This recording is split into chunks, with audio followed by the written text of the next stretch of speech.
Salah satu kemungkinan masalah TB total body motosikal RS150 adalah benda ni.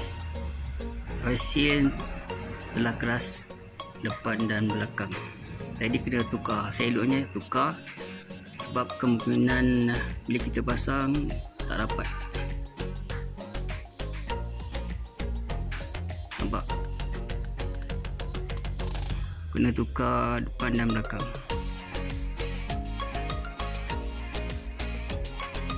Sebelum pasang TPS, elok tapekan sikit bahagian ini, kerana bahagian klip ni dia longgar sikit.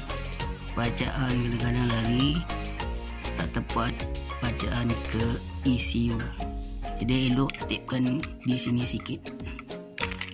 Guna apa-apa tape. Kalau saya gunakan tape yang ni lah. Tapekan sikit bahagian ni supaya dia tidak longgar. Bahagian ni biasa akan longgar. Tapekan sedikit. Okey, saya dah tape sedikit bahagian throttle body. Gunakan tape ni ataupun gunakan tape yang lain-lain pun boleh, supaya TPS nya tidak longgar.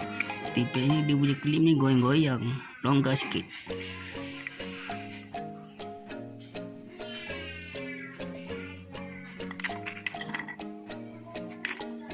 Saiz dia tak tepat dengan dia punya mesin ni. Kalau kita usik dia goyang-goyang, bacaan ni akan lari jika dia goyang.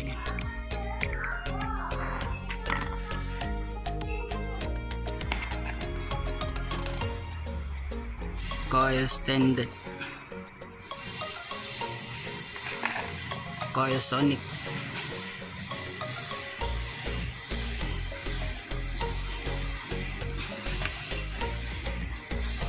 ECU.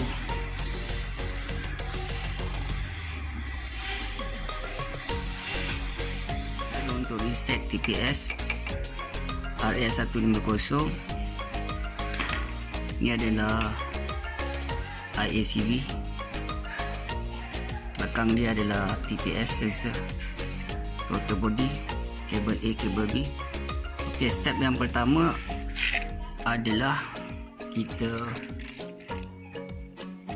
off kunci. Kita off kunci. Step kedua, kita bypass diagnose connector, wire warna biru dengan hijau kita bypass. Step kedua. Step ketiga, kita bypass connector engine temperature sensor. Kita kena cabut connector engine temperature sensor, kita bypass connector. Step keempat, kita on kunci. Step kelima, dalam masa 5 second kita cabut bypass engine temperature sensor connector. Step keenam, dalam masa 5 second kita off kunci. Selesai insyaAllah. Saya ulang semula step untuk reset TPS. Yang pertama, kita off kunci. Yang kedua, kita bypass diagnose connector biru dengan hijau. Step ketiga, kita kena bypass connector engine temperature sensor. Kita kena cabut connector, kemudian kita bypass.